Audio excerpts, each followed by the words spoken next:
Graças a Deus. Vocês trouxeram Bíblia? Isso é uma pergunta idiota, né? Crente anda com a Bíblia. Crente que anda sem Bíblia, anda sem rumo. Você está pronto para mergulhar um pouco na palavra comigo hoje à noite? Vocês sabem sobre o que a gente vai estudar? Eu quero ministrar hoje à noite sobre um assunto que não é frequentemente falado nas igrejas, pelo menos não em dias de domingo, né? Nos domingos à noite. Não é o tipo de ministração onde nos cultos populares esse assunto seja abordado. Eu quero falar sobre predestinação. Predestinação parece ser um assunto complexo, parece ser uma coisa muito profunda, que só pode ser tratada no terceiro ano de um seminário teológico para que eu me torne o maior diabologista de Fortaleza. Mas não é. Na verdade, existem algumas ideias que se tornaram confusas, que têm atrapalhado muita gente. E eu sempre digo que a doutrina da predestinação para o inferno é uma coisa diabólica. Vocês entenderam bem o que eu disse? Eu disse que a doutrina da predestinação para o inferno eu considero uma coisa diabólica. Isso não significa que não exista predestinação na Bíblia ou que não haja um lado correto, saudável, bíblico do que chamamos de predestinação. A palavra predestinação aparece em nossas Bíblias, em português. Existe uma palavra correspondente no grego. E nós podemos dizer que a predestinação tem o seu lado bíblico. Existe o lado bíblico da predestinação. É uma doutrina cristã. Mas o que eu digo a respeito da predestinação pode ser bíblico ou não. O problema é que as pessoas têm acrescentado sentido aos textos da Bíblia, quando na verdade deveriam entender as coisas a partir dos textos e não acrescentar sentido neles. O sentido tem que sair da Bíblia e não entrar na Bíblia. Quantos entendem isso? E a teologia da predestinação para o inferno, essa sim, eu digo que é diabólica. O calvinismo, que é uma crença determinista, que diz que Deus é aquele que tem controle de todos os detalhes da vida humana, de tudo o que acontece, no seu sentido mais pejorativo que você possa imaginar, porque Deus seria, nessa concepção, o autor do mal, aquele que fez Adão cair, aquele que criou Satanás e aquele que faz com que pessoas nasçam para que possam ir para o inferno, para que ele seja glorificado por ter o poder de fazer isso. Esse é o sentimento mais nojento que existe nessa doutrina e muitas vezes o povão não entende porque ninguém fala para a gente. Os próprios calvinistas têm vergonha de assumir a sua crença do jeito que ela é. E eles tentam usar palavras mais amenas, eles tentam usar eufemismos para os termos, as colocações, as doutrinas, os pontos, as crenças. E assim muita gente boa acaba se engabelando por esse tipo de abordagem. Hoje em dia é muito comum que jovens nas universidades, jovens que estão se descobrindo no mundo, começando a se desenvolver intelectualmente, que estão escolhendo uma carreira e que estão descobrindo um mundo novo, muitos deles estão sendo atraídos como o canto da sereia, hipnotizados por pregações de calvinistas que aparecem no YouTube, na internet, através de livros, e muita gente tem considerado o calvinismo como sendo uma doutrina cristã. Mas o calvinismo não é cristão, ainda que ele se mascare atrás de termos tirados da Bíblia, e personagens cristãos tenham defendido as ideias deterministas de Calvino, de Agostinho e de outros personagens ao longo da história do cristianismo. O fato é, irmãos, que crer numa suposta dupla predestinação, ou seja, antes de todos os homens nascerem na eternidade passada, Deus decidiu previamente quem ele iria criar para ir para o céu. Deus decidiu quem ele iria criar para ir para o inferno. Essa é a dupla predestinação. São dois destinos duplamente estabelecidos de forma prévia. A dupla predestinação diz que Deus manda uns para o céu e manda outros para o inferno. A Bíblia não ensina isso, ainda que alguns deles tentem usar versículos da Bíblia para defender essa ideia. Tem alguns versículos que realmente trazem algumas dificuldades textuais, mas grande parte das dificuldades textuais dos versículos que eles usam são, na verdade, problemas de interpretação. Existem algumas questões mais técnicas, como variantes textuais, questões de tradução, questão de pontuação, as notações léxicas, onde é que foi colocado o versículo, onde é que foi colocado a vírgula, onde foi colocado o ponto, porque isso muda o sentido da frase. Eu sei que existem algumas questões que acabam complicando, mas a maioria dos erros que os calvinistas cometem nos textos que eles usam para defender a doutrina deles são erros interpretativos. Eles interpretam o texto de uma forma possível, mas existem outras possibilidades de interpretação para o mesmo texto que eles estão abordando. Não sei por qual razão eles têm predileção pela ideia de que Deus tem que controlar tudo para que ele seja Deus. E assim, onde eles veem brecha nos textos da Bíblia para defender essa ideia, eles fazem isso. Quantos estão me acompanhando até aqui? Então, hoje em dia, o que nós vemos através de pregações como essas, nos púlpitos das igrejas, no YouTube, através de livros que são escritos, eu quero dizer que os proponentes, pregadores e pastores que defendem a ideia determinista, totalitária do calvinismo, não são pessoas idiotas, ignorantes, são pessoas inteligentes. Infelizmente, são pessoas inteligentes. E é por causa disso que eles acabam atraindo as multidões, porque se expressam bem em público, têm uma boa presença de palco, muitos são carismáticos, falam bem, alguns até são oradores natos, parece que nasceram para falar diante do povo. E é claro que através de uma abordagem dessa, as pessoas acabam se convencendo, porque é mais fácil acreditar em quem fala bem, em quem parece ter convicção naquilo que diz, do que simplesmente ouvir alguém que não sabe nem falar português direito, mas que usa os textos da Bíblia de forma coerente. Parece que a pessoa que fala bem, que se expressa bem, que tem mais retórica, que é um bom filósofo, merece mais confiança. Hoje em dia, nós vemos muita filosofia sendo destilada do púlpito. E as pregações estão sumindo. A exposição da palavra de Deus está desaparecendo. Hoje em dia, nesse mundo fashion, onde todo mundo tem vergonha de ser crente, o pessoal prefere ser gospel, né? E as coisas estão sendo modificadas. Hoje em dia, as pessoas não estão mais valorizando a exposição da Bíblia, dos textos da Bíblia. Então, a filosofia substituiu, em alguns lugares, graças a Deus não em todos, mas a filosofia substituiu a exposição da palavra de Deus. Quantos estão me ouvindo? Amém. Eu não estou querendo dizer com isso que nós temos que valorizar a formação acadêmica, ou que temos que valorizar o seminário teológico, ou que precisamos ter um nível superior, fazer pós-graduação, doutorado. Eu não estou falando disso. E não estou criticando também, porque eu acredito que temos que desenvolver essa coisa linda e maravilhosa que Deus colocou dentro de nós, que se chama mente. Eu acho que é legal desenvolver, aprender, estudar, é bom. Mas o evangelho, ele não se baseia em intelectualidade, não se baseia em capacidade humana de filosofar sobre a vida. O evangelho nunca nasceu e nunca se espalhou na boca de homens intelectuais. A maioria dos pregadores cristãos que levaram esse evangelho aos quatro cantos do mundo, até os confins da terra, eram homens iletrados, incultos, pessoas do povão, que talvez até nem soubessem falar o idioma deles direito. Mas o que faz a diferença não é a capacidade de argumentar, filosofar, dialogar, se expor em público, não é a retórica, não é eu saber que na minha plateia eu tenho pessoas visuais, auditivas e sinestésicas, não é essa besteira toda. O que realmente importa é a palavra de Deus na unção do Espírito Santo. Eu prefiro ouvir uma pregação bíblica através de lábios gaguejantes, com um português maldito, e o trocadilho é proposital, através de um português maldito, do que pessoas que falam bem, que me afastam da verdade divina, que mancham para mim o caráter de Deus, que pintam um Deus totalitário, arbitrário, intransigente, controlador, mimado. Um Deus diabólico, que faz aquilo que quer, que manda e desmanda e que não está nem aí para ninguém. Irmãos, Deus, o nosso Deus é amor. O nosso Deus é aquele que envia o próprio Filho para morrer pelos seus inimigos.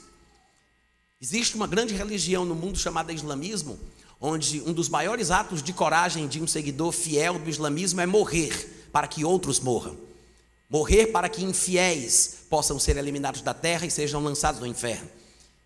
O maior ato de devoção destes jihadistas é morrer para outros morrerem, mas no cristianismo nós somos inspirados a morrer para que os outros vivam. Amém. Os mártires cristãos não deixam que suas vidas sejam tiradas com o objetivo de que outros morram, como no islamismo eles fazem. Nós até permitimos que sejamos mortos, mas que a nossa morte sirva de testemunho do amor que Deus tem pelos homens. Foi isso que Estevão fez enquanto estava sendo apedrejado. Ele disse: Deus, não lhes impute este pecado. Jesus fez a mesma coisa na cruz. Pai, perdoa-lhes porque eles não sabem o que fazem. O que é que estes homens estão expressando? Jesus, Estevão, estão expressando que a nossa religião é uma religião de amor, de compaixão, de misericórdia, de inclusão. O calvinismo exclui. O calvinismo, ele é intransigente, porque a visão calvinista é aquela que diz que Deus não ama a todos. Você não vai talvez encontrar um calvinista que tenha coragem de dizer isso com todas as letras. E é possível que alguns aqui que já andaram paquerando com essa doutrina venham me dizer que eu estou sendo desonesto, porque eu não estou representando corretamente o calvinismo. Mas é engano seu. Eu estou falando exatamente aquilo que está nas bases, nos fundamentos doutrinários do calvinismo. O calvinismo diz, e depois você pode estudar isso se quiser nas institutas de Calvino. O calvinismo diz que Deus não ama a todos. O calvinismo diz que Jesus não morreu por todos. Vocês sabiam disso? Não sabiam? Pois fique sabendo. Se alguém aqui estiver sendo arrastado ou influenciado por essas ideias, que isso sirva de vacina, ou de remédio, melhor ainda, né? Vacina é para quem ainda nunca soube de nada, nunca nem chegou perto. Mas é isso que o calvinismo prega: Deus não ama todos, Jesus não morreu por todos. Tanto é que no acróstico, ou no acrônimo, tulipa em inglês, que são as letras que representam os pontos principais da doutrina calvinista, tulip, né? Numa delas tem lá a total depravação para o T, eleição incondicional, unconditional election, para o U, e a terceira opção que vem no L da tulipa deles, né? É um acróstico, tulip. O L é limited expiation, expiação limitada. Isso é a doutrina calvinista. São eles quem dizem isso. Não somos nós que estamos tentando ofendê-los dizendo uma coisa que eles jamais disseram. Não, eles não têm vergonha de vir a público dizer que acreditam nisso. Que a expiação na cruz do Calvário não é para todos, porque ela é, segundo falam, limitada. Outros calvinistas chamam a expiação limitada de redenção particular. Vocês ouviram o que eu falei? O que significa isso? Que Jesus não morreu por todos, porque Deus não ama a todos. A quem Deus ama, então? Uma pessoa que gostaria de aprender mais da Bíblia, um crente sincero, um novo convertido, gostaria de saber: a quem Deus ama, então? Se segundo o calvinista Deus não ama a todos? Eles dizem. A resposta é: Deus ama aqueles a quem Ele escolheu amar antes mesmo de ter decidido criá-los. Ou seja, Deus ama a quem Ele elegeu amar. Deus ama a quem Ele elegeu para ser salvo. Na visão calvinista, que é na verdade uma espécie de corrupção da visão hindu de castas, onde as pessoas nascem predestinadas a ficarem naquela situação espiritual, naquele estado, naquela condição pelo resto da vida e não podem migrar de uma casta para outra. Na visão cristã, aspas, na visão calvinista, que é uma deturpação do hinduísmo, existem aqueles que estão nas castas dos eleitos e existem aqueles que estão nas castas dos que eles chamam de réprobos, reprováveis. Ou seja, aqueles a quem Deus ama e aqueles a quem Deus não ama. Aqueles por quem Jesus morreu e aqueles por quem Jesus não morreu. Os eleitos foram escolhidos para serem salvos. Por estes, Jesus morreu. Estes são amados, queridos, escolhidos de Deus. Mas os outros não valem nada. São filhos de Satanás, com a natureza caída, imprestáveis. Nasceram para ir para o inferno e é para lá que eles vão. São reprovados por Deus. Mas o problema é que nem todo calvinista diz que é Deus quem criou eles assim. Eles tentam torcer as escrituras, falando da responsabilidade humana, que o pecado de Adão foi responsabilidade dele. Mas é uma tolice, porque se eles quiserem manter uma certa consistência ideológica na filosofia que eles decidiram defender, eles têm que aceitar que Deus está no controle dos mínimos detalhes. Vocês estão me entendendo? Isso quer dizer que as pessoas são o que são e fazem o que fazem, porque Deus quis que fosse assim. Que Deus estaria no controle de tudo, exatamente, Absolutamente tudo. Inclusive, essa visão hinduísta, que era a visão que Raul Seixas também acreditava, o cantor Raul Seixas, essa visão hinduísta, ela traz essa ideia de que tudo acontece do jeito que acontece porque Deus quer. E é uma pena que, inclusive, alguns teólogos, ao falar sobre a soberania de Deus, façam quase a mesma coisa que Raul Seixas fazia. Eles tentam colocar na cabeça do crente que tudo o que acontece, inclusive a morte daquele seu filho com 5 anos de idade, aquele suicídio do teu primo que morreu enforcado, aquela desgraça que aconteceu na sua família, tudo isso aconteceu não porque Deus permitiu, mas é porque Deus quis. Um dos maiores proponentes do calvinismo nos Estados Unidos, chamado John Piper, fez uma pregação, e está no YouTube para quem quiser procurar. Há muito tempo atrás, quando as 2 torres gêmeas do World Trade Center foram demolidas, implodidas, né? E ele fez uma declaração impressionante, porque todos acreditavam que os aviões de árabes, de terroristas islâmicos, tinham destruído as torres. E considerando isso como um fato, ele veio a público em uma das suas pregações e disse: olha, vocês estão pensando que Deus permitiu que isso acontecesse? Vocês estão achando que Deus deixou que essas torres fossem atacadas, atingidas pelos terroristas e pelos aviões? Deus não permitiu. Deus planejou, arquitetou, quis que fosse, garantiu que aconteceria. John Piper, um pregador, aspas, cristão, falando uma besteira dessa. Sabe qual é o meu contra-argumento para esse tipo de abordagem? É esse. Esse é o meu contra-argumento. Porque não merece nem atenção. É ridículo, é podre, é nojento, é diabólico. Vocês estão me ouvindo? Diabólico. Deus é bom. Deus é bom e misericordioso. Ele não está controlando as pessoas para serem como elas são. Raul Seixas, destilando a filosofia hinduísta nas suas canções, ele escreveu uma música chamada Judas, que está no álbum Mata Virgem. E eu conhecia bem as músicas de Raul Seixas, e nessa música ele está tentando passar mais uma vez a mesma ideia que ele repetia em outras músicas que ele compunha. E na música vem um demônio que diz: ei, quem é você? Vamos, responda. Igual aquela voz daquele filme, né? Ei, meu precioso. A ideia de Raul é demonstrar que quem está falando é um demônio, né? Porque fica no imaginário popular que quem fala assim só pode ser uma entidade das trevas. Daí o demônio pergunta: quem é você? Vamos, responda. Aí Judas, que vai ser quem vai cantar a música, claro que é uma encenação de Raul Seixas como cantor, né? Mas o personagem que canta a canção é Judas. Aí Judas, com a voz aveludada, dando a entender que era um homem de bem, aí ele fala: eu sou Judas. Aí ele diz: parte de um plano secreto, amigo fiel de Jesus, eu fui escolhido por ele para pregá-lo na cruz. Cristo morreu como um homem, o mártir da salvação, deixando para mim, seu amigo, o sinal da traição. Mas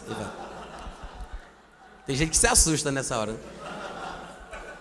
Aí ele fez: mas é que lá em cima, lá na beira da piscina, olhando os simples mortais, nas alturas fazem escrituras e nunca nos perguntam se é pouco ou demais. Aí Judas continua falando na segunda estrofe e ele diz: se eu não tivesse traído, morreria cercado de luz, mas o mundo hoje então não teria a marca sagrada da cruz. Olha que lindo.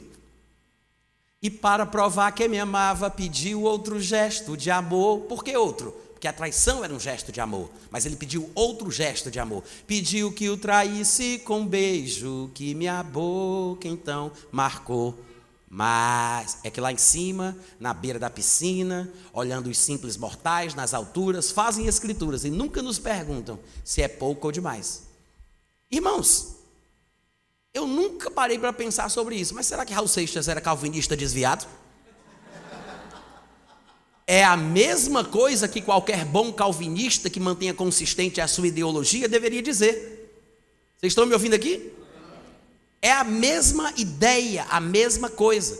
E claro que Raul Seixas foi inspirado no evangelho apócrifo do Novo Testamento, chamado o Evangelho de Judas, né? Onde está escrito isto, supostamente escrito pelo filho de Judas, o que é uma grande tolice, porque a Bíblia já previa que quando Judas se matasse, a sua casa ficaria deserta, ou seja, ele não teria descendentes. É, na verdade, uma obra fictícia, inventada, criada por autores que se passavam um por outros. Isso era muito comum naquela época. Lembre-se que não existia imprensa, não existia ISBN, não existia direito autoral, não existia catalogação de livro, não tinha nada disso. Hoje o pessoal plageia, falsifica, imagina naquela época, né? Então as pessoas escreviam livros como se fossem autores que as pessoas respeitariam.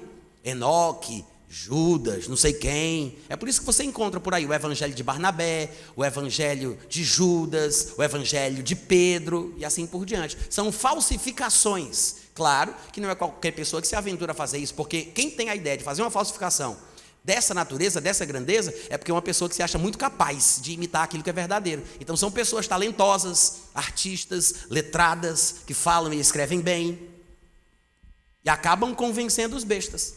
Então, com base no evangelho apócrifo do Novo Testamento, o evangelho de Judas, Raul Seixas fez essa canção, mas expressa exatamente aquilo que o calvinismo diz. Sentimentos como esse, se fossem verdadeiros, né, de que Judas foi escolhido por Jesus para traí-lo porque era uma necessidade, porque se Jesus não tivesse morrido nós não seríamos salvos, então veja a importância de Judas aos planos de Deus. Isso quer dizer que na verdade a gente acha que Judas foi um grande traidor, imprestável, que foi para o inferno, mas sem Judas ninguém ia para o céu. O que quer dizer que a gente tem que levantar as mãos para Deus e dar glória pela vida e pela traição de Judas. Mas seguindo o mesmo raciocínio, a gente não pode se esquecer de louvar a Deus porque Adão pecou. E não podemos esquecer que também tem a ajuda do nosso amigo Satanás. Porque se não fosse pela ajuda de todos eles, cooperando uns com os outros, nós não teríamos a vida como ela é, não seria as coisas como elas são. Vocês estão me entendendo? Então, irmãos, Judas não foi escolhido para atrair Jesus, como a música de Raul Seixas diz, ou como alguém até poderia ter coragem de dizer dentro do calvinismo. Judas foi escolhido, juntamente com os outros 11, para estarem com ele, para os enviar. Jesus os escolheu para estarem com ele, para os enviar a pregar e para exercer a autoridade de expelir demônios. Essa foi a razão pela qual Jesus escolheu Judas. Está escrito lá em Marcos capítulo 13, Marcos capítulo 3, a partir do versículo 13. E depois em Atos capítulo 1, do 21 em diante, quando Pedro se levanta para falar que existe uma necessidade de que alguém substitua o ministério e o apostolado de Judas, ele fala de pré-requisitos que deveriam ser preenchidos para que essa pessoa o substituísse. E ele diz, é necessário que dos homens que nos acompanharam durante todo o tempo que o Senhor Jesus andou entre nós, começando no batismo de João até o dia em que ele foi elevado às alturas, um destes se torne testemunha conosco da sua ressurreição. E aí ele fala de Judas. Porque essa pessoa substituirá Judas, que se desviou indo para o lugar que lhe era devido. Aí as pessoas acham que essa expressão significa que ele estava predestinado para isso. Não, o que Pedro está dizendo ali, em outras palavras, trocando em miúdos, é que ele teve o que ele mereceu. Ele foi para o lugar que lhe era próprio, para o lugar que lhe era devido. Mas ele deixa bem claro, Judas se desviou do ministério e do chamado. É isso que Pedro diz. Judas não foi escolhido para trair Jesus como parte de um plano secreto, maior, mais profundo, espiritual. E nem Deus usou Judas a seu bel prazer, como um fantoche, uma marionete, um robô. O homem não foi feito fantoche, o homem não foi feito marionete. Pelo contrário, a Bíblia diz que nós fomos feitos à imagem e semelhança de Deus. Alguns eruditos diriam que uma possível melhor tradução para essa expressão seria uma duplicata em espécie da categoria divina. Oh, coisa linda! Duplicata em espécie da categoria divina. É isso que você é isso que nós somos, é isso o que Judas foi. Todos os seres humanos são a imagem e semelhança de Deus. Não há demônios encarnados entre nós. Ninguém entendeu nada, mas diga amém pela fé. Por que eu estou dizendo isso? Porque uma das ramificações da doutrina calvinista defende a ideia de que há demônios encarnados entre os homens, que é por isso que é impossível que eles sejam salvos, porque eles literalizam, eles tratam como literal a parábola que Jesus conta sobre o inimigo que veio de noite no campo e semeou o joio no meio do trigo. E uma das ramificações do calvinismo diz que esse joio semeado pelo inimigo são as pessoas que nasceram no mundo, que na verdade são demônios plantados por Satanás aqui. E estas pessoas, por isso, não poderiam ser salvas, por isso Jesus não teria morrido por elas, porque são demônios encarnados. É por isso que eu disse, nem Judas nem ninguém, ser humano algum, jamais foi um demônio encarnado. Somos todos a imagem e semelhança de Deus. Como diz o livro de Hebreus, Deus é o Pai dos Espíritos. Amém, irmãos? É por isso que Jesus diria que a criança é a verdadeira cidadã do reino dos céus. Porque a criança nasce com a vida e a natureza de Deus. Claro que à medida que ela começa a crescer neste mundo onde Satanás é Deus, ela é sufocada pelas coisas do mundo. Ela começa a sentir os impulsos e os instintos que a levam a pecar. Paulo mesmo, nascido numa comunidade temente ao Senhor, hebreu de hebreus, da tribo de Benjamim, circuncidado ao 8º dia, ele disse: antigamente, quando eu era muito novinho, antes de entender qualquer coisa da vida, antes de os meus pais me ensinarem a lei, para eu saber o que fazer e o que não fazer, eu tinha vida. Ele disse, antes da lei eu vivia, mas quando meu pai e minha mãe começaram a me ensinar os preceitos da lei, eu morri. Por quê? Ele disse, porque a lei sequestrou o mandamento, a lei sequestrou, raptou e sequestrou o mandamento, me enganou e eu morri. Paulo disse, a lei que dizia, não cobiçarás, me fez ter vontade de cobiçar. E ele disse, pelo mandamento, o pecado me enganou e eu morri. Então Paulo morre espiritualmente quando ele comete o seu primeiro pecado. E depois, como qualquer pessoa, tem que nascer de novo, não fisicamente, porque o que nasce da carne é carne, pode nascer 2, 3, 4, 5, 6 vezes, o que nasce da carne continua sendo carne. Não é nascer de novo fisicamente, é nascer de novo espiritualmente. Mas todo aquele que nasce de novo, volta a ter comunhão com Deus. Mas a criança não nasce possuída por Satanás, com a natureza de Satanás, ainda que o pecado esteja na carne. É por isso que os instintos da criança são para o mal, que a ignorância está apegada à alma da criança, está falando sobre os instintos, é a carnalidade da criança, mas isso não se refere ao estado espiritual daquele ser, não é isso. Não há demônios encarnados, não há pessoas destinadas por Deus para o inferno, não há uma pessoa a quem Deus não ame, não há ninguém reprovado por Deus antes de nascer. Deus não faz acepção de pessoas. Nós poderíamos falar de predestinação abordando 2 aspectos. Por exemplo, nós poderíamos falar sobre um destino final previamente estabelecido, predestinação. Como, por exemplo, eu vou pegar uma escada rolante que desce e eu sei o destino final. Eu estou vendo, aquela escada foi pré-programada, preparada para me conduzir para baixo, por exemplo. Se eu subir naquela escada, eu sei qual é o meu destino, porque a escada está predestinada para me levar para ali. Então, é um destino previamente estabelecido. Nós poderíamos falar dessa forma, e usando coisas naturais como uma escada que desce, um elevador que sobe, ou poderíamos falar também de questões espirituais, como, por exemplo, um destino final em comunhão com Deus e um destino final sem comunhão com Deus. Destinos finais eternos. Mas existe uma outra abordagem para a predestinação, que é aí onde o bicho pega. A subjetividade das escolhas humanas. Porque os calvinistas, eles não falam apenas de destinos finais previamente estabelecidos. Se eu subir nessa escada rolante, eu sei para onde eu vou. Se eu confessar Jesus, eu sei onde eu vou parar. Eles não falam simplesmente assim, como poderíamos abordar, dizendo que as pessoas são livres, que elas podem escolher e sofrerão ou gozarão das consequências das suas escolhas. Quem confessa Cristo vai para o céu, quem rejeita Cristo perde a bênção. E cada um vai para o destino previamente estabelecido, de acordo com o caminho no qual escolheu andar. Quantos entenderam?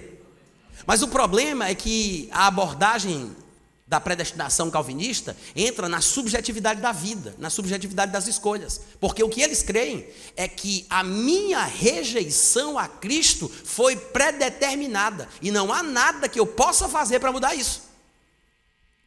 Quantos entenderam? Uma coisa é dizer que se eu confessar a Cristo, eu vou ter a vida eterna e ter uma eterna comunhão com Deus, ou se eu rejeitar a Cristo, a ira de Deus sobre mim permanece e eu vou perder a bênção e vou sofrer a danação eterna. Uma coisa é eu decidir qual destino previamente estabelecido eu vou experimentar, pelas escolhas que eu faço enquanto estou vivo, e outra coisa é dizer que eu não tenho condição de confessar a Cristo como Jesus, porque já vim com defeito de fábrica, pré-programado para ir para o inferno. Essa é a parte diabólica da coisa. Horrível, horrível. E infelizmente, muitas pessoas ainda acreditam nisso.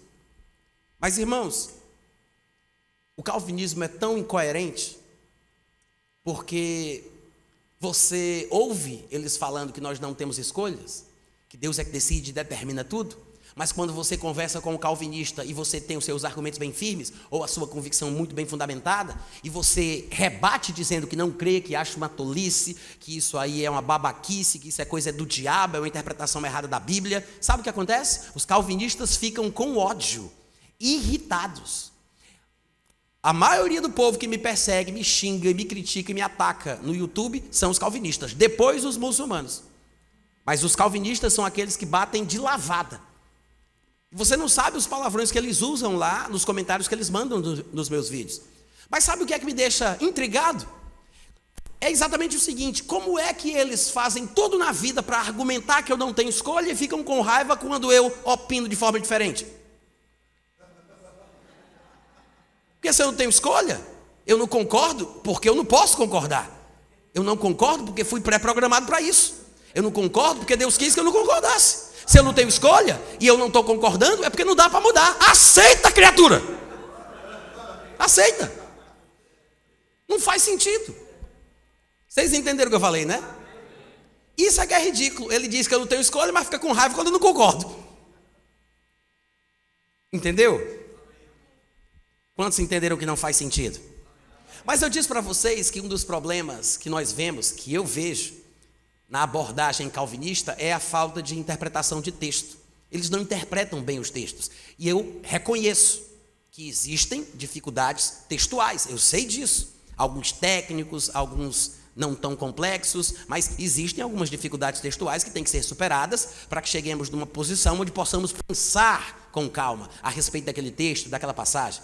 Até porque a confusão das línguas, porque estamos falando de textos originalmente escritos em hebraico e aramaico e grego, né? O Antigo Testamento em hebraico, pequenas porções de aramaico, e o Novo Testamento em grego. Para traduzir qualquer coisa de um idioma para o outro, gente, é sempre muito complicado. Tem coisa que não dá nem para dizer na língua. Você tem que procurar ali uma referência naquele idioma que mais ou menos assim traga o mesmo sentimento. Às vezes não é nem uma tradução. O cara tem que interpretar o significado, tem que interpretar o sentido. Ainda mais quando a gente vai falar sobre expressões idiomáticas, né? Quando me der na telha, eu vou lá para não sei onde. Pode tirar o seu cavalinho da chuva. Como é que você traduz isso para o russo? Para o inglês? Então você tem que ter uma expressão que não fale de cavalo, mas que dê a mesma ideia. Porque se ele disser, tem que tirar o cavalinho da chuva, ele não vai entender. Não vai entender. Por que tem que ser um cavalinho pequeno? Não faz sentido, né? Mas quer ver como as frases se complicam? E é bom que a gente saiba que é difícil traduzir para que a gente tenha cautela ao interpretar certos textos. Afinal de contas, a Bíblia diz que a confusão das línguas foi uma coisa que Deus criou. E tudo que Deus faz é muito bem feito. Até a confusão, né?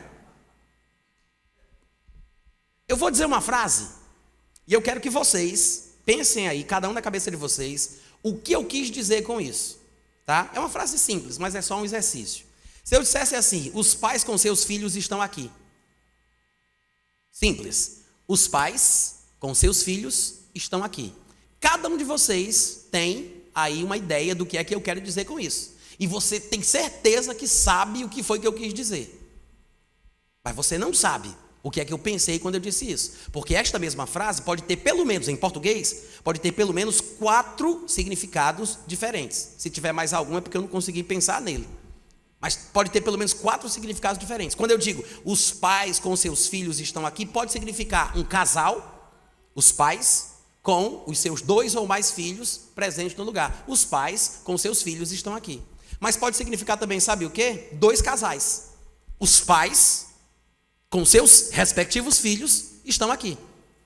Dois casais, um marido e uma esposa com seus dois filhos ou um filho, outro marido com a sua esposa com mais seu filho ou outros filhos. Os pais com seus filhos estão aqui. É a mesma frase, mas não é a mesma coisa. Não é verdade? Mas também pode significar dois pais, dois homens com os seus filhos num ambiente. Os pais, não é um casal, mas um pai, outro pai com os seus filhos estão aqui. É a mesma frase, mas significa outra coisa totalmente diferente. Ou pode significar uma dupla homossexual. Agora já não é mais um casal, não é um homem e uma mulher, é uma dupla homossexual com seus filhos, porque os dois são pais, né? Eu espero que alguém não se ofenda por eu dizer que nenhum deles é mãe. Os pais dos seus filhos, os pais com seus filhos estão aqui. Ou seja, há várias interpretações possíveis para uma frase só. É possível a pessoa se confundir ao ler um texto como, por exemplo, Atos capítulo 4, do versículo 26 ao 28. Olha a bronca. Diz assim: levantaram-se os reis da terra e as autoridades ajuntaram-se a uma contra o Senhor e contra o seu ungido. Porque verdadeiramente se ajuntaram nesta cidade contra o teu santo servo Jesus, a qual ungiste, Herodes, Pôncio Pilatos, com gentios e gente de Israel, para fazerem tudo que a tua mão e o teu propósito predeterminaram.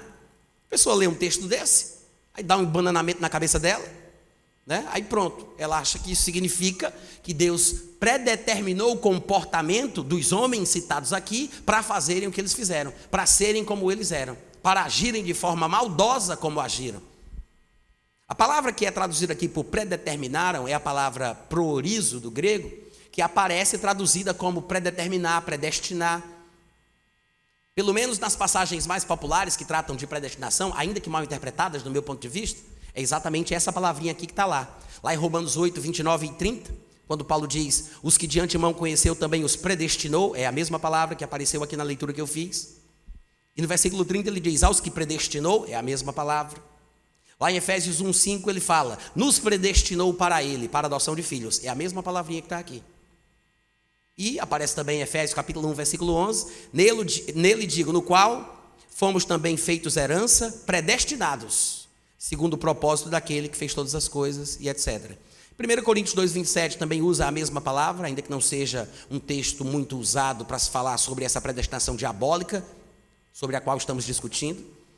Lá está escrito: falamos a sabedoria de Deus em mistério, outrora oculta, a qual Deus pré-ordenou. É, na verdade, predestinou, é a mesma palavra, desde a eternidade para a nossa glória.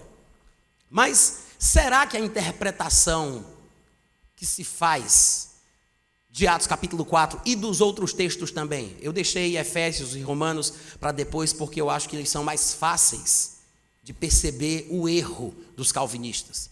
É simplesmente uma falta de conhecimento da Bíblia, principalmente da teologia de Paulo, que é aquele que usa os termos. Romanos, Efésios, é Paulo que está falando aqui. Preferi citar primeiro Atos capítulo 4, porque esse texto pode ser um texto que as pessoas não entendam. Mas eu vou ler primeiro duas versões diferentes em português, que dão uma ideia um pouco diferente da coisa. A versão fácil de ler diz assim: eles se reuniram para fazer todas as coisas que o Senhor, pelo seu poder e vontade, já há muito tempo tinha decidido que deveriam acontecer. Olha como deixa uma margem aí para um pensamento diferente. Não parece nos induzir ao erro, porque alguma pessoa desavisada poderia pensar, na primeira versão que eu li, que Deus fez com que as pessoas agissem daquela forma. Essa aqui já dá uma margem para que a gente possa pensar que Deus, na sua presciência e conhecimento absolutos, que só Ele como Deus tem, porque Ele vive numa realidade atemporal e conhece os corações, Ele tangeu as coisas e as decisões do povo para o que Ele queria prevalecesse. Já dá uma impressão diferente. A versão NVI diz assim: fizeram o que o teu poder e a tua vontade haviam decidido de antemão que acontecesse. Na verdade, irmãos, o resultado, que foi a crucificação de Jesus Cristo, foi decidido por Deus. Mas a maldade, a insensatez no coração dos homens, a rejeição a Cristo, não foi Deus quem determinou. Porque se tivesse sido Deus que determinasse que eles rejeitassem a Cristo, essas pessoas que estão pecando porque Deus quis, deveriam entrar no céu porque estão fazendo a vontade de Deus. Alô? Vamos lá, gente, estou pregando muito bem hoje à noite. Cadê os amigos, aleluia? Quem está no mundo e está pecando porque Deus quis que pecassem, essas pessoas merecem entrar no céu porque estão fazendo aquilo que Deus quis. É ou não é? Claro. Mas não é esse o significado. Para pensar. Quem sabe jogar xadrez aqui? Xadrez é um jogo interessante. É um exercício. Desenvolve o raciocínio lógico, nos dá paciência, fortalece os músculos da nossa ideia, da nossa mente, dos nossos pensamentos. É maravilhoso jogar xadrez. Só que xadrez é uma coisa, é um tipo de jogo que para a pessoa aprender e continuar jogando, ela tem que aceitar que ela vai passar por um processo de desenvolvimento, porque não é fácil, porque o xadrez é um jogo de antecipação. Um bom enxadrista é aquele que consegue prever, antever 10, 15, 30 jogadas na frente.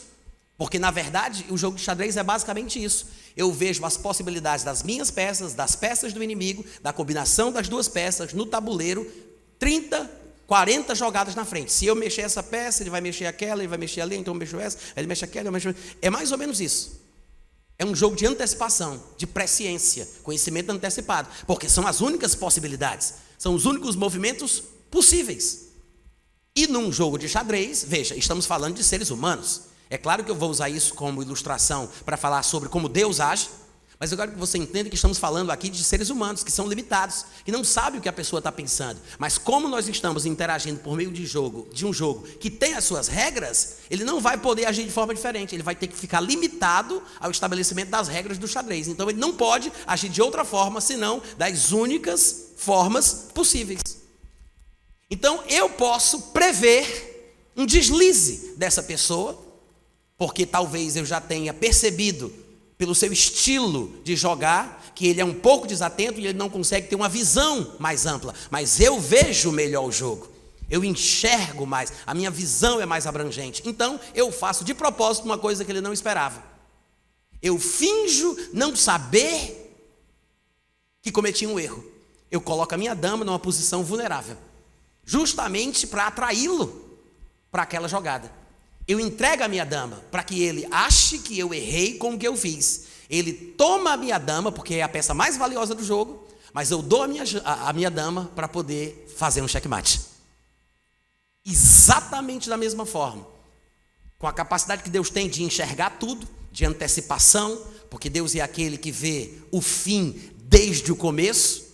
Deus não foi surpreendido por nada que estava nos pensamentos, nas ideias e no coração dos homens. E entregou Jesus para poder cumprir a sua vontade. Aleluia. Vocês entendem o que eu estou falando? Agora, isso não quer dizer que Deus tenha sido injusto, manipulador e tenha feito as pessoas serem como elas são. Porque Deus, na verdade, está numa realidade atemporal. Ele não tem o que nós temos, as limitações da sucessão dos momentos. Ele não é surpreendido por nada. Não há nada que aconteça que ele diga, vixe, por essa eu não esperava. Nada. Para Deus não tem o que nós chamamos de passado, presente e futuro. Ele vê tudo de uma vez só. Então não há nada que surpreenda a Deus. Com tamanha capacidade de conhecimento, é claro que ele pode muito bem traçar as coisas a seu bel prazer, mas Deus jamais faria qualquer coisa incompatível, ainda que ele tenha essa posição privilegiada, ele jamais faria qualquer coisa incompatível com a sua natureza de amor, justa, bondosa. Ele não usaria a sua posição privilegiada de saber certas coisas para fazer uma coisa injusta com o homem. O fato de Deus ter visto o homem rejeitar a Cristo não faz de Deus o responsável pelo que ele viu. Quantos entenderam o que eu falei? Deus pode ver que algumas pessoas vão rejeitar a Cristo. Deus pode saber que no futuro algumas pessoas negarão Jesus, deixarão a igreja. Deus pode saber que algumas pessoas acabarão no inferno. Mas o fato de Deus saber, no nosso ponto de vista, antecipadamente, porque não é antecipado, é dentro do tempo dele. Mas o fato de Deus saber, do nosso ponto de vista, antecipado, não faz de Deus o responsável pelo que ele soube, pelo que ele viu. Quantos estão entendendo? Vamos agora usar o exemplo de um outro esporte. O boliche, por exemplo. Suponha que eu estou no meio da pista onde a bola de boliche é jogada. E uma pessoa está lá no começo, o Guto está no começo, vai jogar a bola, eu estou bem aqui. Aí ele joga aquela bola e eu estou aqui com um esfregão na mão, bem grande, pronto para interceptar a bola que ele jogou. A bola vai atingir os pinos, né? Mas eu posso parar aquela bola, colocar a bola para fora da pista, ou posso deixá-la correr. Se eu deixo a bola passar a ponto de atingir nos pinos, eu poderia dizer, ainda que eu soubesse o que estava querendo dizer com isso, que eu decidi que a bola atingisse os pinos.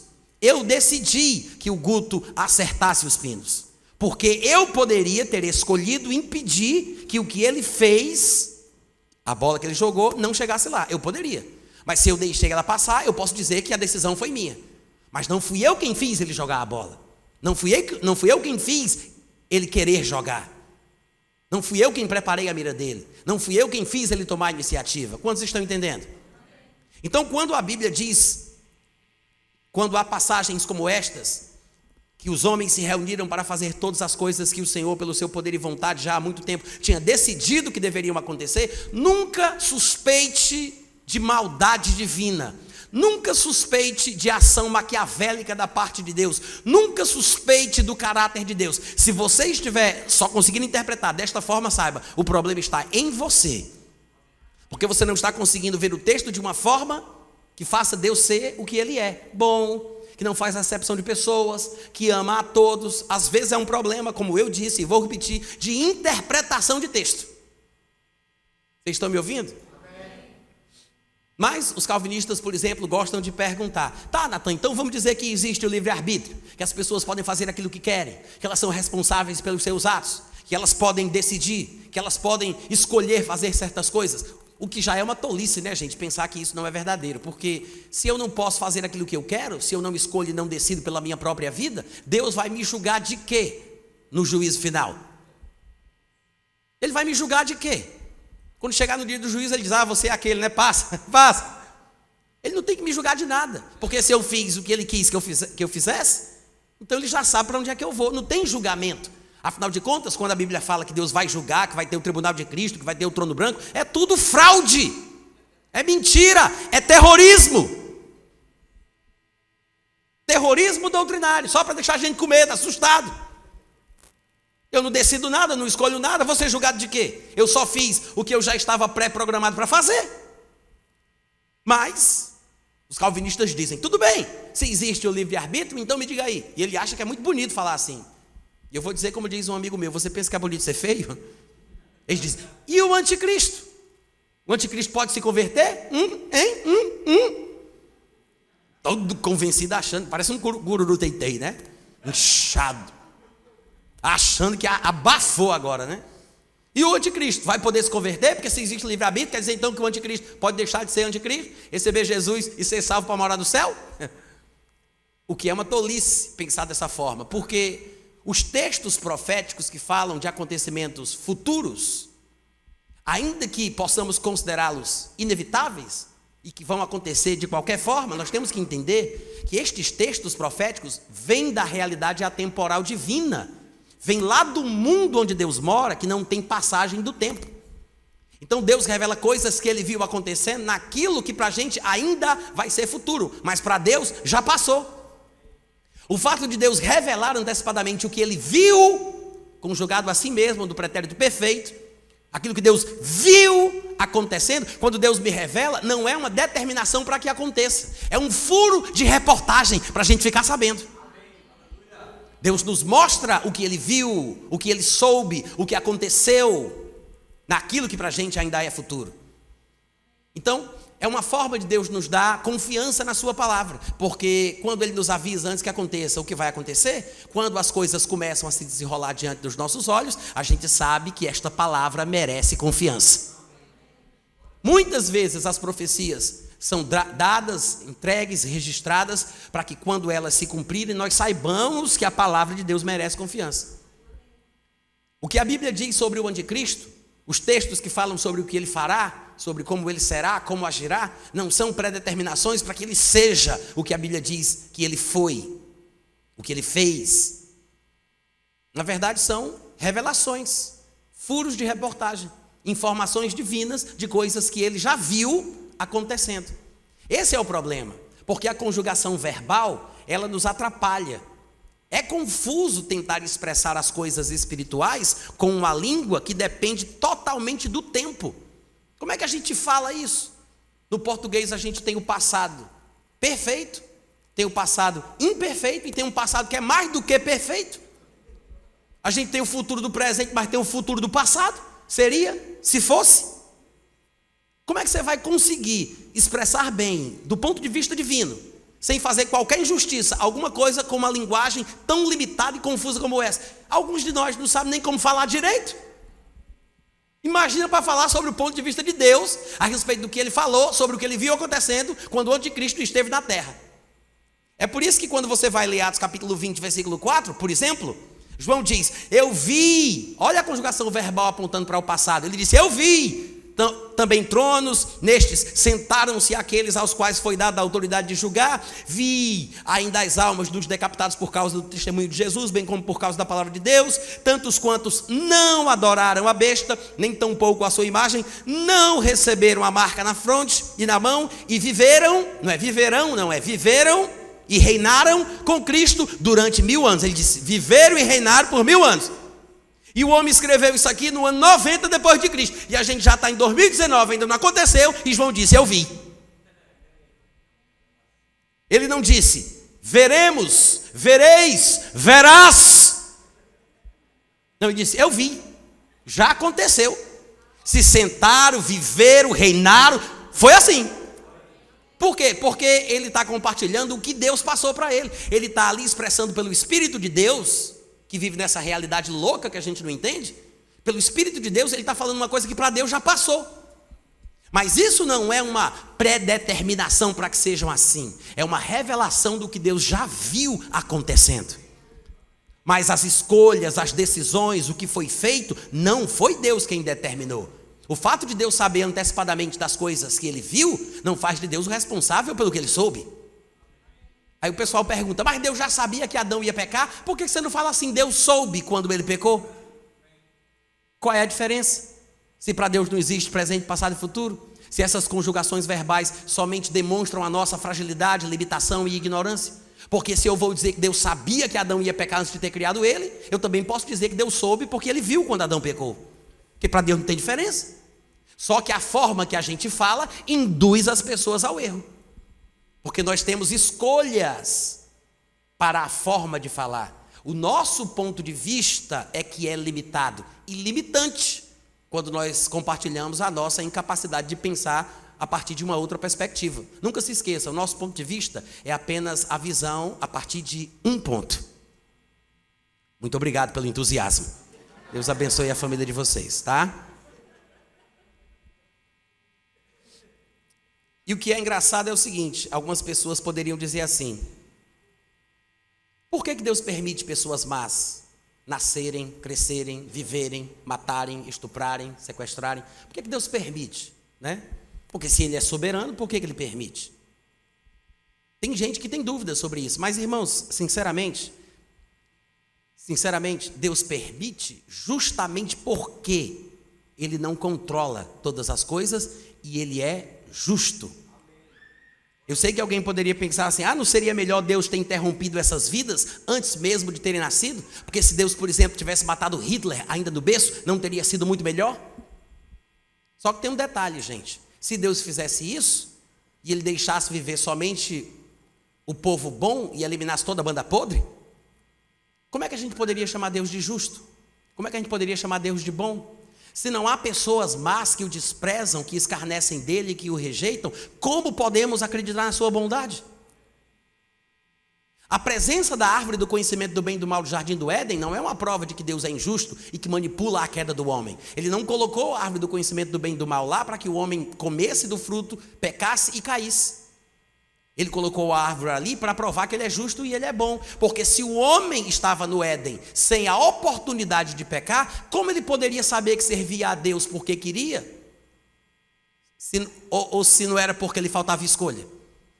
Então, Deus não poderia ter criado o homem sem a chance, a condição, a oportunidade de pecar. Porque a oportunidade de pecar prova que eu sirvo a Deus porque quero e não porque me falta escolha. Imagina um professor numa sala de aula que vai fazer uma avaliação do seu trabalho. E ele entrega os formulários aos alunos E aí os alunos respondem com sinceridade. Ele pede que o povo fale à vontade, porque aquilo ali é anônimo, não precisa colocar o nome. E aí o pessoal aproveita e fala: eu não gostei disso, não gostei daquilo, esse professor é assim, esse professor é assado, detestei esse comportamento, detestei aquilo. Aí ele vai para casa, antes de entregar na diretoria o levantamento que ele fez. Aí ele dá uma olhadinha em todos os formulários, aí ele rasga, toca fogo em todos aqueles que falaram mal dele. Aí ele leva só os relatórios que falaram bem. Aí está aqui, o relatório da classe. Isso não seria um relatório verdadeiro? Ele não estaria sendo justo? Eliminar a oposição demonstra falta de caráter. E Deus não é assim.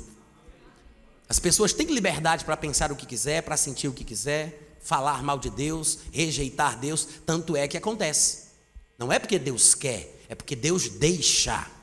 Claro que Deus quer que elas tenham a oportunidade de decidir. Mas não significa que Ele faz com que elas decidam não servi-lo. Quantos entendem a diferença? Mas de vez em quando você vai ver um calvinista argumentando da seguinte forma: não, Natan, não é bem assim. Os homens, eles nascem pecadores, imprestáveis, filhos do diabo, com a natureza diabólica já no seu coração, estão corrompidos, eles têm a natureza do pecado, é uma herança maldita que veio desde Adão. Todos os homens estão condenados ao inferno. Quando Deus decide salvar um ou outro dessa massa perdida, Ele não está sendo mal porque não salvou todos. Ele não fez com que eles se tornassem assim. Ele está salvando os que Ele quis. Então Ele está sendo bom e misericordioso para com alguns. Mas não podemos dizer que Ele é mau porque Ele não salvou todo mundo. Ele salva os que Ele quer. É assim que eles argumentam. E aí eles passam para uma explicação que eu acho uma das mais ridículas que eu já vi.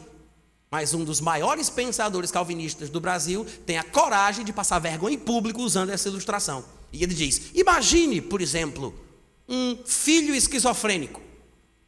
Se você for pai e você tiver um filho esquizofrênico, esse filho pode querer se matar, pode querer cortar os seus pulsos, passar uma faca no pescoço, se pendurar numa corda. Para o bem do filho, você não interromperia a sua liberdade de escolha? Hein? Não é bonito o argumento? Não, vamos lá, gente, é bonito, é interessante. Para poupar o filho, para preservar o filho, pelo bem do filho, eu interrompo o seu livre-arbítrio, o amarro em cadeias, em cordas, em camisa de força, para que ele não se corte, para que ele não tome veneno, para que ele não se enforque. É para o bem dele que eu tiro a sua capacidade de escolha. Eu já vi isso num debate na televisão, calvinistas usando essa ilustração para defender a ideia calvinista idiota dele. Só que o que ele esqueceu de contar para o povo é que o Deus que ele diz que tira a liberdade de escolha do povo para o seu próprio bem, de acordo com a sua vontade e por amor, é o Deus que faz o filho ser esquizofrênico. Ele não tentaria se matar se Deus não fizesse com que ele quisesse se matar. Ele não seria esquizofrênico se Deus não tivesse pré-determinado que ele fosse esquizofrênico. Então, Deus vai lá impedir a pessoa de se matar, quando na verdade a pessoa quer se matar porque Deus quis que ele quisesse. Não tem sentido. Vocês me ouviram? Não tem sentido. É ridículo, mas eles falam assim, parcialmente, engabelam os besta, aí fica todo mundo, E é por isso que tem muita gente largando o cristianismo para virar calvinista. Muita gente, não é pouca não, viu, gente? É muita gente. E o pior é que as pessoas acham que Deus deveria mesmo abençoar na marra, por cima de pau e pedra, enfiar as suas bênçãos pela minha goela abaixo. Muita gente pensa isso. Se Deus me ama, por que Ele não me abençoa mesmo quando eu não quero? Se Ele sabe que eu vou me desviar no final da minha vida, por que Ele não me impede que isso aconteça? Sabe que isso não é amor? Tem gente que pensa isso, né? Se Ele me ama, por que Ele não me abençoa na marra? Por que Ele não enfia suas bênçãos pela minha goela abaixo? Por que Ele não impede que eu me desvie? Isso não é amor. Isso não é amor. Para pensar. O que a gente vê direto na televisão, nesses programas de crime, que mostram o índice da maldade humana. O homem mata a mulher porque a mulher deixou ele por outro. Mas por que você matou? Porque eu amo demais. O que é que ele fez? Ele matou porque não consegue viver sem ela. Ele não a ama, ele se ama.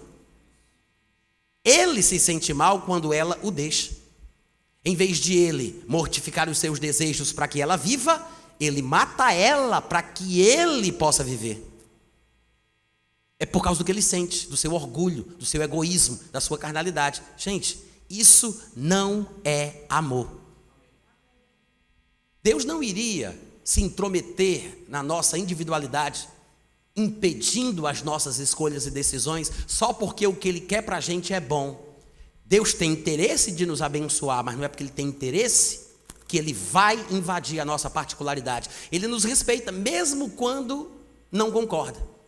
Mesmo quando não concorda. Ah, mas Ele não me ama, por que Ele não faz alguma coisa? É justamente porque Ele nos ama.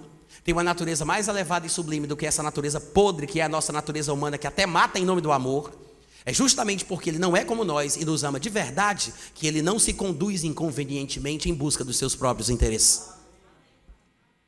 Porque o amor não se conduz inconvenientemente. Ele não age apenas buscando os seus próprios interesses. Ele suporta tudo, ele sofre tudo e ele espera. É assim que Deus é. Amém, gente? Agora, 1 Timóteo capítulo 2, versículo 4, eu quero começar a encerrar, diz o seguinte: Deus deseja que todos os homens sejam salvos e cheguem ao pleno conhecimento da verdade. Um dos versículos mais claros, ainda que bem simples, que mostram claramente que Deus quer, Deus deseja. Não é que os judeus sejam salvos, não é que os predestinados sejam salvos. Ele está falando, Deus quer que todos os homens sejam salvos. Amém, irmãos? Agora, não é porque Deus está querendo que isso vai acontecer. Essa é a vontade de Deus. Mas não mandarão dois juntos se não estiverem de acordo. O homem precisa voluntariamente responder ao desejo do Pai. Deus não impõe, Ele não é totalitário, não somos robôs, não somos marionetes. E é uma pena que eu não possa falar mais sobre isso. Poderíamos passar muito mais tempo aqui tratando só sobre esse ponto, abrindo as passagens que eu gostaria de abrir, mas eu tenho certeza que não dá para fazer, até porque não dá para pregar a Bíblia toda numa noite só. Mas eu quero encerrar lendo uma carta de uma amiga minha, que todas as vezes eu faço questão de ler. Porque essa minha amiga, inclusive, é aqui de Fortaleza, ela frequentava uma igreja de visão pró-calvinista. E eu me mudei daqui em 1996 para morar em Campina Grande, com um casal de americanos do Alabama. Depois, inclusive, é onde eu moro até hoje. Nunca mais voltei para cá. Essa moça fazia parte de um grupo de oração que eu tinha na minha casa. Ela era de outra denominação. E ela frequentava e ouvia as coisas que eu ensinava, participava das orações. E eu fui embora, então o grupo se desfez. Ela voltou para a sua igreja, começou a ouvir as coisas que estavam lá. Começou não, né? Continuou ouvindo, mas não tinha mais o contato fácil comigo. Eu sei que alguns não vão acreditar, mas naquela época não existia celular. E a vida era diferente, a internet de escada só veio depois, com a evolução tecnológica. Mas a gente não tinha praticamente acesso, então ela me mandou uma carta. Em 10 de agosto de 1997, ela escreveu para mim dizendo: saudades, são tantas coisas que passam pela minha cabeça que eu não sei por onde começar. Veja o conflito. Ela estava dentro de uma igreja de visão calvinista. E ela não sabia a quem recorrer. E ela quis passar para mim o que aconteceu com ela por causa da influência das coisas que ela ouviu. Primeiramente, eu queria te confessar que eu tenho medo de abrir-te o meu coração, porque sei que vou levar muita bronca pelo que você vai ver lá. Eu não gostaria de te decepcionar, muito menos preocupar, mas também não quero aparentar o que não sou mais. Se você quer mesmo saber como estou, vou começar pelo pior, o espiritual. Posso quase ouvir você dizendo agora: misericórdia. Meu relacionamento com Deus está complicado. Talvez você diga que eu devo buscá-lo mais, orar mais, etc. mais. O fato é que cansei de fazer isso exatamente porque não obtive dele resposta alguma, pelo menos não pessoal, como indivíduo, como sempre pensei que fosse, mas sempre fazendo parte de uma coletividade, no povão, nada direcionado a problemas e decisões específicas, nada.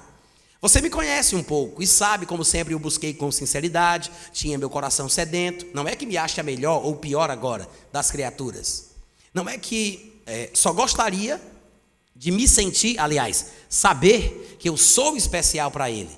Se faço diferença ou não no seu tão seleto número de escolhidos. Cada dia mais eu acho que ele faz acepção de pessoas. Eu imagino que você deva estar de queixo caído ao ler tudo isso, altamente decepcionado, super aflito. Desculpe-me, sei que devo estar beirando o abismo da blasfêmia, mas eu gostaria que ele se manifestasse de alguma maneira, nem que fosse para me repreender. Tudo o que fiz ou disse nesses tempos foi só para chamar sua atenção. Afinal, Deus não corrige o filho a quem ama? Então, ou eu não sou filha, ou ele não me ama. Não sei mais nem o que pensar. Eu estive bem pior, sabe? Eu vivia deprimida, chorava o tempo inteiro, clamava a ele, sim, por alguma resposta, uma palavra amiga, e nada. A dúvida de tudo que eu sempre criei ser verdade deu-me medo de tentar o suicídio, como por 2 vezes eu quis. Para falar a verdade, eu não sei quem sou. Sinto-me abandonada por ele, por mais que você vai me dizer que não. Sinto-me órfão de pai pela 2ª vez. Tenho medo de tudo. Acho-me vulnerável. Não sei no que crer. Acho que no final ele conspira contra mim, porque eu não me rebelei. E eu vivo temendo a sua vingança. Se a predestinação existe, como alguns acham, será que eu não fui escolhida para ser outra coisa e eu é que estou insistindo em querer ser parte do povo eleito? Inteligente, não é? Dizer que é uma cearense inteligente é redundante, né? Aí ela diz, sabe o que eu queria? Eu queria respostas. Dialogar com alguém que me conhecesse e não me recriminasse de cara. Preciso de ajuda e sei disso, mas tenho tanto medo de conversar com alguém a respeito de tudo isso. Talvez ninguém entenda que eu, que sempre fui tão firme, tão crente, esteja passando por uma crise mais ou menos de 18 meses, 1 ano e meio, tão forte quanto essa. Mas, quanto maior o gigante, maior a queda. Minha mãe talvez suspeite, mas não tem certeza do que esteja acontecendo. E eu quero que continue assim, ela já tem preocupação demais. Até porque quem deveria ser o mais preocupado com a ovelha que se perde, falando de Deus, continua para mim surdo, mudo, cego. Talvez eu me aproximando de você, ele agora me note. E você também, vê se não me esquece. Desculpe o besteirol acima, mas não me abandone. Eu aguardo ansiosa os seus carões. Quando eu li essa carta, muito tempo atrás, antes de eu reencontrar essa minha amiga, que me deu permissão para fazer essa leitura, desde que eu não dissesse nem o nome nem o sobrenome dela, quando eu li essa carta, a maioria das pessoas perguntavam, como está a sua amiga? Era a primeira pergunta que o povo me fazia, como está a sua amiga? E fazia mais de 10 anos, sei lá quanto tempo, que eu não tinha contato com ela, tinha perdido totalmente o contato. Depois eu fui atrás dela, fui na casa que ela morava com a mãe, antes dela casar, deixei um bilhetezinho lá, coloquei meu telefone, ela acabou encontrando, fez contato e hoje a gente tem, inclusive, a gente tem contato hoje em dia, né? É porque eu ia dizer uma besteira. Aí, opa! O que acontece? Hoje ela está super bem, casada, está pastoreando uma igreja, ministrando a palavra, tranquila, graças a Deus. Mas, irmãos, eu conheço histórias de pessoas que se mataram quando entraram numa crise depressiva como essa. Sabia? Crentes. Pastores, mulher de pastor, que se matou, porque entrou em parafuso uma crise existencial diabólica, influenciada por pensamentos assim, filosofias como estas, que estão substituindo a verdade da palavra de Deus por baboseira. Eu sei que alguns de vocês gostariam que eu fizesse uma exposição mais dos textos de Efésios, de Romanos. Infelizmente, a hora está muito avançada e não dá para a gente fazer isso. Mas quando você for ler em casa o texto de Efésios, capítulo 1, que fala de predestinação, tenha em mente uma coisa. O texto não está falando que Deus nos predestinou para recebermos Jesus. Ele está falando que Deus nos predestinou para sermos como Jesus. O problema é que as pessoas não entendem a expressão adoção de filhos. O versículo 5 diz, nos predestinou para Ele, para a adoção de filhos. Aí o pessoal pensa que isso significa que eu fui predestinado para receber Jesus, para ser adotado por Deus como filho, mas não é esse o significado. A expressão adoção de filhos é uma expressão que só Paulo usa no Novo Testamento, só Paulo, ninguém mais. Então você tem que ler os textos de Paulo para entender o que é que ele quer dizer com isso, porque ninguém mais, jamais falou assim. E nós temos um dicionário etimológico das palavras originais da Bíblia, um dicionário que fala que a palavra adoção, aquele W-E ou E-W, Vini, vocês devem conhecer. Esse dicionário diz que a palavra adoção ela foi mal empregada em nossas versões em português. Porque, na verdade, Paulo não estava falando que nós fomos adotados por Deus, como na nossa sociedade moderna nós fazemos. Porque, na verdade, o próprio texto bíblico ensina que Deus nos gerou pela sua palavra. Nós não somos filhos adotados ou considerados como tais. Nós somos filhos porque nós nascemos de novo pela geração, pela semente divina. Eu fui gerado, eu nasci de novo. Então eu não sou filho adotado. Mas as pessoas acham que Paulo estava falando que Deus nos predestinou para sermos adotados como filhos, ou seja, para receber Jesus. Mas a expressão adoção de filhos usada por Paulo é, na verdade, um enigma que ele usou, uma expressão que ele usou para dar a entender sobre o que vai acontecer conosco após a ressurreição. Porque a adoção de filhos, no ponto de vista de Paulo, era a redenção do nosso corpo. É ele quem diz isso lá em Romanos 8, 23. Ele diz: não somente a natureza geme e suporta angústias até agora, mas nós também, que temos as primícias do Espírito, também gememos em nós mesmos, esperando a adoção de filhos, a saber, a redenção do nosso corpo. Então veja, a adoção de filhos não é o que às vezes a gente pensa. Não é ser adotado como filho, não é receber Jesus, não é ser salvo, não é nascer de novo. A adoção de filhos, na teologia paulina, é ter o corpo ressuscitado, ter o corpo transformado, que vai acontecer no arrebatamento ou na ressurreição. Então, quando Paulo diz, ele nos predestinou para a adoção de filhos, ele não está dizendo que nos predestinou para aceitar Jesus. Ele está dizendo que depois que aceitamos Jesus, estamos predestinados para ter o nosso corpo transformado, para sermos iguais ao que Jesus já é. É esse o sentido que aparece também lá em Romanos capítulo 8, versículo 28 e 29. Ele diz: sabemos que todas as coisas cooperam para o bem daqueles que amam a Deus, dos que foram chamados segundo o seu propósito. Qual é o propósito? Ele diz: porque os que de antemão conheceu, também os predestinou para serem conformes à imagem de seu Filho. Ou seja, o que Jesus Cristo é hoje assentado à direita de Deus é o nosso destino. Eu fui predestinado para ser conforme a imagem do que Jesus é, não do que ele foi quando estava aqui na terra, mas do que ele já é. Há uma diferença entre o estado de Jesus neste mundo e o estado atual de Jesus Cristo. Nós não fomos predestinados para sermos crentes. Nós fomos predestinados, depois de crentes, para sermos como Jesus é hoje. É isso que João também fala em 1 João 3,1. Ele diz: amados, vede que grande amor nos tem concedido o Pai, a ponto de sermos chamados de filhos de Deus. E de fato nós somos filhos. É por essa razão que o mundo não nos conhece, porquanto não conheceu a Ele mesmo quando Ele esteve aqui na terra. Amados, agora somos filhos, mas ainda não se manifestou o que nós vamos ser. Nós sabemos que quando Ele se manifestar, nós seremos no futuro semelhantes a Ele, porque haveremos de vê-lo como Ele é. Em outras palavras, nós somos o que Ele foi, mas nós seremos o que Ele é. É para isso que nós fomos predestinados, para sermos conformes à imagem do seu Filho. Ou seja, não o que ele foi, mas o que ele é, porque ele nos predestinou para a adoção de filhos, a saber, a redenção do nosso corpo. Amém, gente? Eu espero que esta palavra tenha abençoado a sua vida. Obrigado pelo carinho e pela paciência. Até a próxima vez. Tem livros meus ali atrás, tá, gente? Beijo no coração. Até a próxima. Obrigado, Natan.